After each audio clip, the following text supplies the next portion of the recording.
What if I told you that the bravest person in the Harry Potter universe wasn't Harry Potter? Yeah, I said it. Today, we're going to blow up the fandom's collective mind with a deep dive into why Neville Longbottom was always braver than the boy who lived. Stick around, because by the end you'll never look at Neville or Harry the same way again. Quick poll, who do you think was braver, Neville or Harry? Drop your answers in the comments now.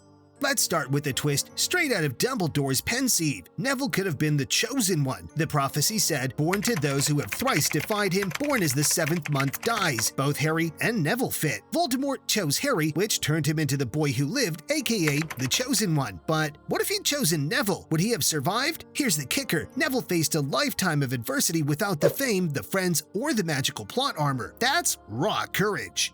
Let's get real. Harry was talented, confident, and had a knack for getting out of trouble. Neville, he was clumsy, forgetful, constantly underestimated, even by his own gran. But here's the difference. Harry's bravery was fueled by talent and destiny. Neville's was fueled by sheer will. Which is harder, being brave when you're expected to win, or when everyone expects you to fail? Everyone remembers Harry facing Quirrell and Voldemort, but before that, Neville stood up to his friends, Harry, Ron, and Hermione. He tried to stop them from breaking rules, risking their friendship and his only allies. Thus, Neville risked total isolation for what he deemed right, which is a true act of bravery in our book, and, by the way, Dumbledore agrees. Remember when he said, "It takes a great deal of bravery to stand up to our enemies, but just as much to stand up to our friends." Harry never had to do that, and it only gets braver from here. Let's talk about Snape. Harry was Snape's least favorite student, but he had fame and skill to fall back on. Neville? Snape was literally his worst fear, his boggart. Imagine dreading your teachers so much they haunt your nightmares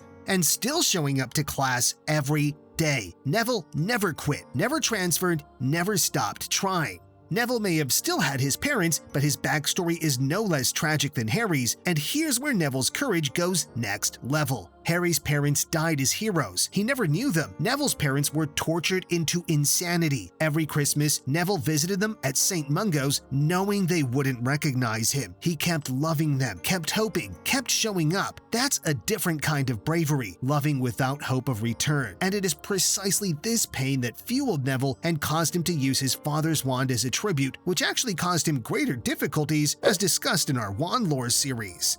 Fifth year, Neville joins Dumbledore's army. He starts as the worst in the group, but he works harder than anyone, and by the end, he's one of the best. Why? Because he's not just learning spells, he's building himself from the ground up. Harry was teaching what came naturally. Neville was fighting for every inch. Let's fast forward to the Department of Mysteries. Harry went to save Sirius. Ron and Hermione followed Harry, but Neville, he went to face Bellatrix Lestrange, the woman who destroyed his family. He fought Death Eaters with a broken nose, barely able to speak, but never backed down. That's not just bravery, that's heroism and pure emotional pain in action. Seventh year, Harry's on the run. Neville's at Hogwarts, leading the resistance against Death Eater professors. No backup, no chosen one status, just pure guts.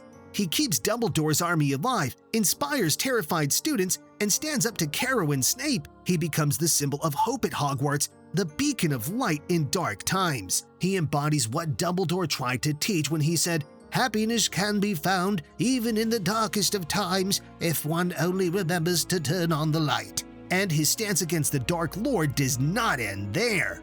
Remember the Battle of Hogwarts? Neville not only faces Voldemort when resistance seems futile, but he pulls the Sword of Gryffindor from the sorting hat and kills Nagini knowing he could die any second. He doesn't hesitate. That single moment decides the fate of the wizarding world, as it allows Harry to defeat Voldemort. So, who's braver? Harry, who was destined to be the hero, or Neville, who chose to be one when no one was watching, when he was put down time and again? Neville faced his fears, his bullies, his own self-doubt, and never stopped fighting. That's the kind of bravery that changes the world, even if the world doesn't notice. So, next time someone says Harry was the bravest, hit them with the Neville facts. If you loved this deep dive, smash that like button, subscribe for more geeky breakdowns, and tell me in the comments, which character do you want me to analyze next? How about Luna Lovegood or Remus Lupin? And remember, sometimes the bravest people are the ones no one expects.